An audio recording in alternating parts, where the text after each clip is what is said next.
There we go. Now that will certainly make sure that we're all quiet, right? Do we start music or I can't remember? You're on. Okay. No. Ask again. Ask again. Do we start with the music, Lynn, Um, or wait? yeah, why don't you go ahead and share your music with us, and then we'll do joys and concerns and announcements and that kind of thing after that. Okay.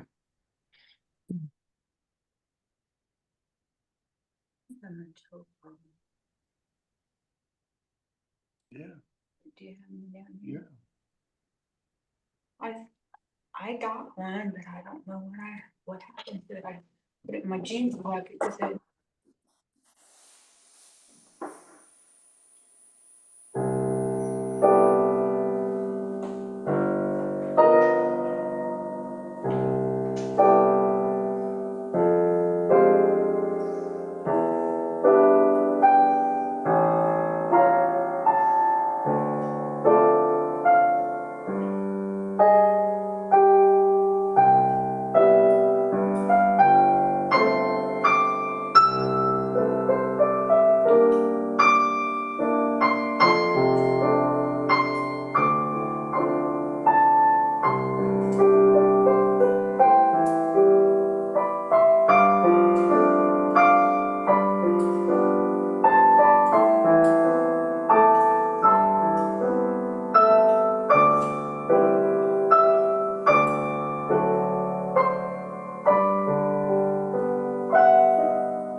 Thanks, Twinette. That was beautiful. In terms of announcements, some of you heard me say earlier, we may have some visitors next week. Valley Mills is not having meeting for worship on the holiday weekend, and their pastor got in touch with me this week and asked for our Zoom link. So we might have some of our neighbors join us next week. Other announcements, some of us are going to be at yearly meeting up at Quaker Haven. It'd be good to see Dan and Sylvia in person, and Jonathan and Matt, I believe, are going to be there also. Are there other announcements that need to be made? How about joys and concerns?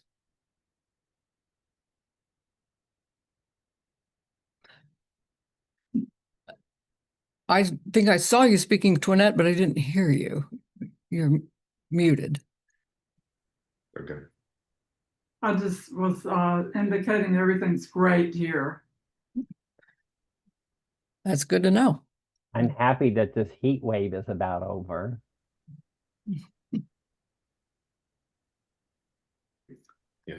I'm sorry. Turn my phone up. We had a wonderful time in Nova Scotia with Dan's family for the past 2 weeks. Had an adventure finally got to play a little with all the work projects we were working on. Then put concrete in the barn floor and that kind of thing. An adventure where we drove around Cabot Trail around Breton Island, and was a delightful place. Had a little car trouble.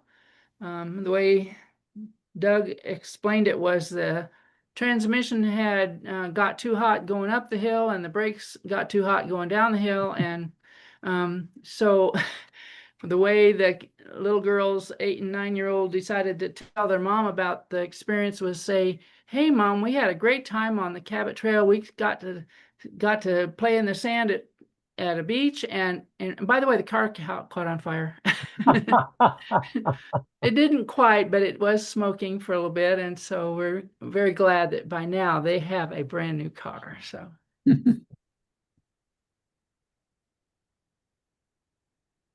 I think I told some of you after meeting for worship last week, those of you who've been around for a while, remember when we were praying for our great niece Maggie and her cancer. She is fine, by the way. If you saw her, you would never know that she'd even had the sniffles, let alone cancer, which is wonderful. But her older sister is now having some issues, apparently heart issues. And so they are back in the States, have been for quite a while, getting Lucy checked out at Riley Children's Hospital. Don't have any answers yet or anything like that. It's possible, though, that whatever it is that she has is aggravated by heat and humidity, which may determine whether they're able to go back to Peru or not. So we might keep all of them. Our niece and nephew are Josh and Jennifer, and the kids are Lucy, Henry, and Maggie. So you might keep all of them in your thoughts and prayers.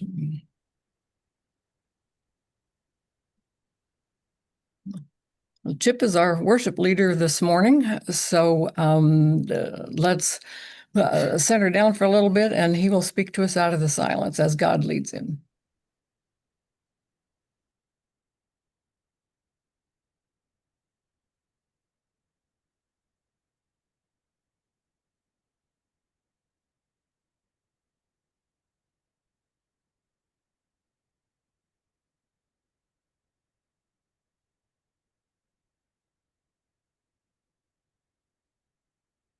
Well, good morning, friends. Thank you, Twinette. That was a beautiful version of In the Garden. In the Garden was my mother's favorite hymn. In fact, Elvis sang it at her funeral. It also is a favorite of mine and one I can really relate to, as I spend a lot of time in my gardens, but I'll get into that later. The scripture for today comes from Proverbs 28:19 and 20. Those who work their land will have abundant food, but those who chase fantasies will have their fill of poverty. A faithful person will be richly blessed, but one eager to get rich will not go unpunished. And from Jeremiah 29:5 and 11. Build houses and settle down, plant gardens and eat what they produce. For I know the plans I have for you, declares the Lord, plans to prosper you and not harm you, plans to give you hope and a future. Earlier this month, I was sitting on my porch with my cat, Martha. It was getting dusk and there was a light rain falling. My porch has a tin roof and I always love to hear the rain coming down on it. I was sitting at a table and was having a glass of tea. Martha, the feral cat that came to dinner and stayed, was laying on the coffee table, all stretched out and enjoying being inside where she was safe and not on a hot tin roof, and had plenty of food and water. I looked at her and said, "We are living La Dolce Vita." For those of you who don't speak Italian, and I don't, that translates to the sweet life and embodies Italian's philosophy of savoring beauty and simple joys. Now, I had not thought of that phrase since I went to see a film with the same name back in the 60s, when my best friend Rick insisted that my other best friend Harold and I go see the film. And when I Googled the phrase, I found out the term gained global recognition through this Fellini film, which depicted glamorous yet empty lifestyles of Rome's elite. Now, the film La Dolce Vita was an Italian film released in 1960 that was widely hailed as one of the most important ever made by director Franco Fellini. The term gained global recognition through this film. Now, until Rick started having Harold and I go to see foreign films, I always thought they were called movies. But I'm getting ahead of myself. We were best friends through school, and later in life, we would find out not only were we geeks, but we were also gay. Now, I must admit that even though the film was groundbreaking, all I remember about it was in the opening shot, there was a helicopter moving a great big statue of Jesus, and later on, actress Anita Ekberg was in a fountain. So it really surprised me that I would say that to Martha. I would say that Martha was the cat that came in from the cold, but it wasn't cold. She was just another cat that showed up hungry. Of course, I fed her. Every time I saw her, I would make sure she had food and water. Then it was funny, every time I walked up the hill to Troy's house, she followed me. She would sit on his porch till I went home, and she would follow me back to my house. After several days, I opened the door on my screen porch, and she came in. The door was open, and she never wanted to go out. I fixed her a bed, put out food and water, and that's that. She became a member of the family. Now, Brent said if I had a cat named Martha, then I had to have a cat named Mary. I said, she's not named after Lazarus' sister. She's named after a character in Who's Afraid of Virginia Woolf. He said it didn't matter, but my next cat needed to be named Mary. Troy thought that was so funny that the next cat that showed up at his house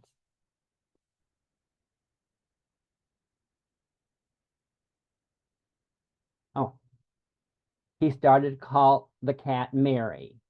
The cat was feral, and it had been fixed and its ear clipped. And since neither one has gotten close enough to tell for sure, we don't know if the cat is male or female. But in either case, like a guy named Sue, the cat will be named Mary. So what is the sweet life? I am sure if I would ask each one of you what, there would be lots of different answers. For example, having enough money to pay bills, having a roof over your head, air conditioning or heat, feeling safe at night, and the list could go on and on. As I look back on my life, I really am living the sweet life. My golden years really are golden. In fact, it's one of the best times of my life. Now, this month has been Pride Month. Pride was not celebrated in my youth. Celebrate? It wasn't even talked about. Younger gay men and women have no idea how much the older LGBTQ plus community has gone through to get where we are now. I was so excited to see two gay friends win the Amazing Race this year. Now, for those who may not be familiar with the show, I Googled it, and here's what I found. The Amazing Race is an American reality competition show in which teams of two race around the world Each season is split into legs, with each leg requiring teams to deduct clues, navigate themselves in foreign areas, interact with locals, perform physical and mental challenges, and travel by air, airplane, boat, taxi, and other public transportation options on the limited budget provided by the show. Teams are progressively eliminated at the end of each leg, while the first team to arrive at the end of the final leg wins a prize of $1 million. The two guys that won had been best friends since high school. To quote them at the end of the race, "To do this with my best friend is the most magical thing ever. We slay dragons together. We are nerds. We go on adventures all the time in our minds. When we were young, we were confused, closeted little queer weirdos, and now we understand each other." Which brings me back to my high school years and my best friends. Going through high school, Rick, Harold, and I were nerds. We went on adventures together, some real, some play acting. We spent hours in Egypt back in the time of Akhenaten and Cleopatra. We were nerds that also happened to be gay, something you don't talk about back then. And a year or so after school, we each came out to one another. We had dreams and hopes like everyone else. And although we did accomplish some of the things we wanted to do, I guess it wasn't on the grand scale that we thought it would be. Rick wanted to be an actor and live in Europe. Harold wanted a place of his own and be left alone. Of course, I wanted to grow up to be Cecil B. DeMille and produce and direct movies, or Flo Ziegfeld and produce grand stage shows. Now, how can I say I'm living La Dolce Vita when I didn't do what I really wanted to do? Well, I did do what I wanted to do, but not on the Broadway stage or in Hollywood. I read a report that said people shouldn't be worried about things on their bucket list, but should make a list of things they've already done.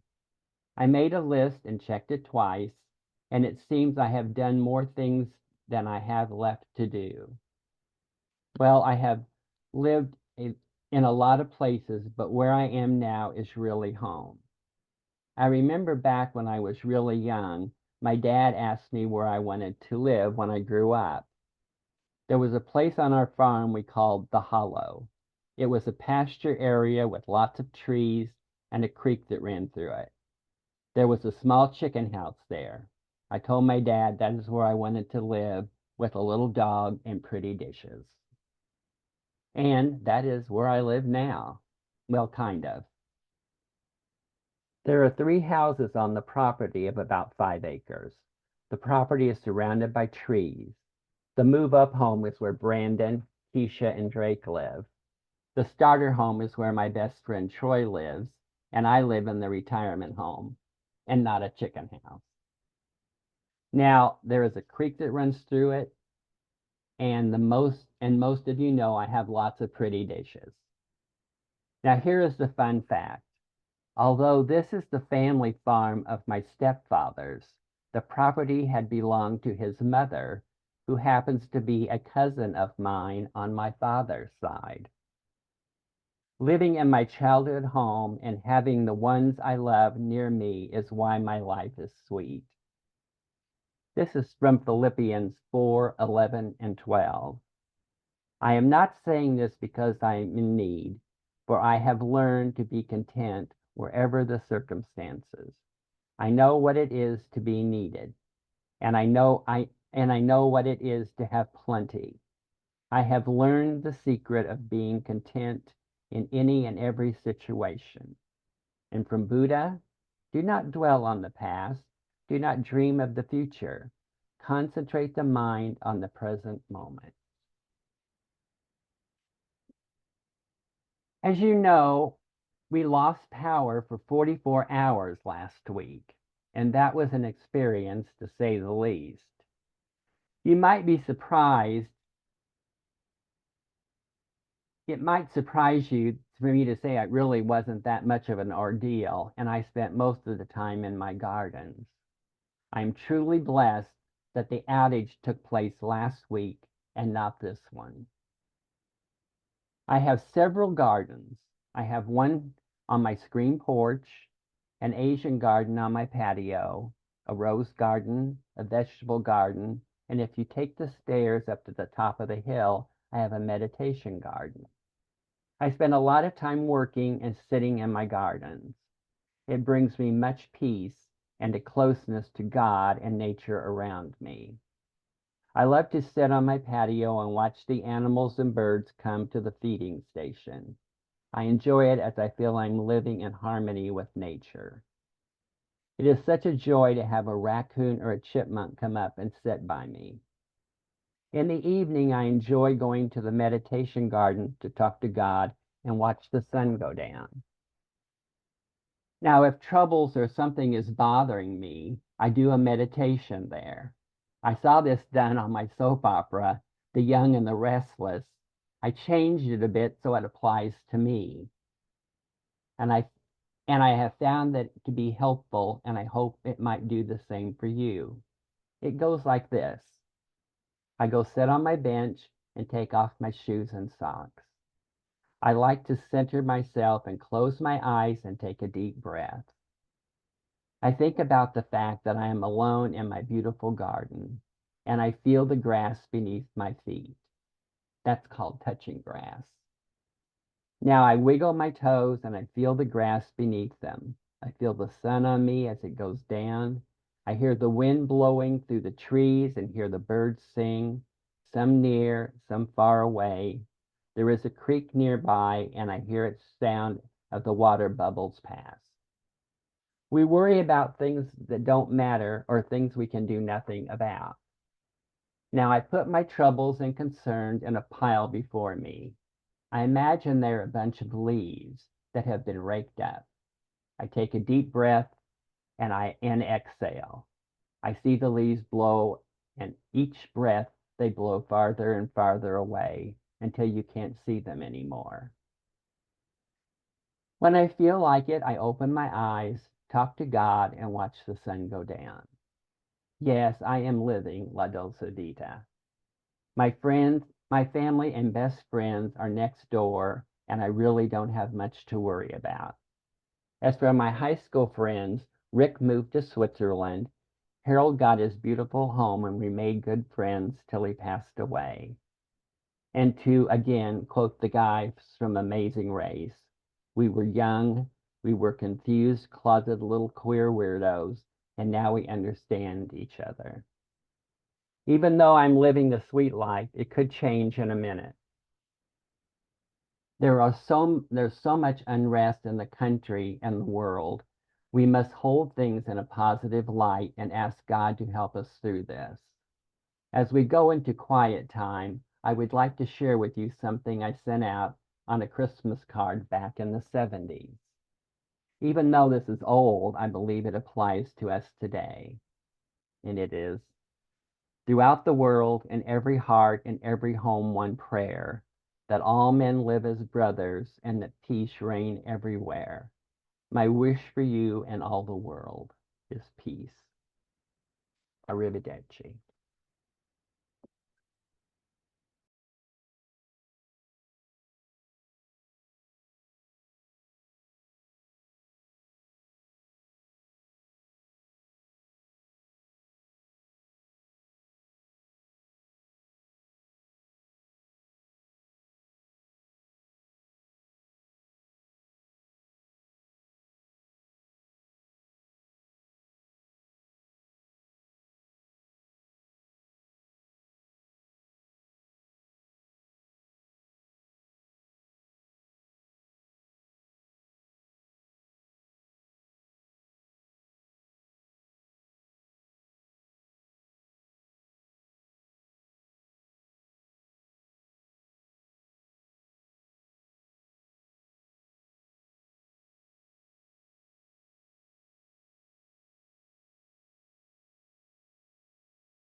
Lynette, do you have some more music for us?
Thanks, Twinette. That was beautiful.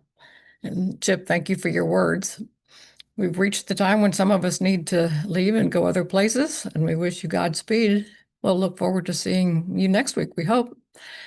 And the rest of us can remain in open worship for a while longer. Thanks, Chip. Go ahead. Thank you, Chip and Lynette. It's good to see everyone.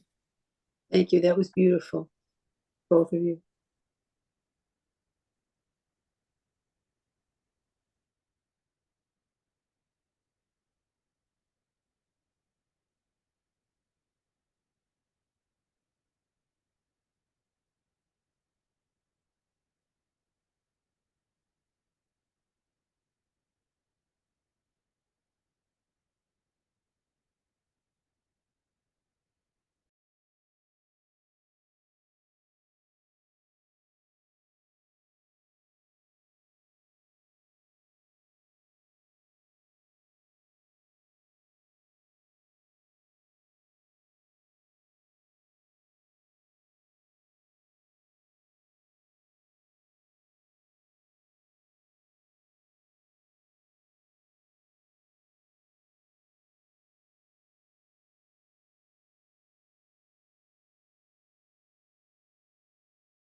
Just wanted to say thank you, Chip, so much. Larry and I both, we consider ourselves nerds, always have. And we felt like we had, when we found each other, that we finally found someone that each understood how each other felt. So it's just a wonderful feeling to meet someone that accepts you as you are. And, you know, with all the differences, everybody's different. And, you know, we've loved our 28 plus years together, and it's a very peaceful time for us. You know, I feel like we found our way to just be at peace with who we are and seek that peace. You know, it becomes a special, precious thing to me to have those quiet times with God and just be at peace and not have the feeling that I have to prove myself to anyone anymore. Because in the years when you're working, you feel like you've got to make your mark. And, you know, I don't feel like I have to make my mark anymore. Thank you. I don't either.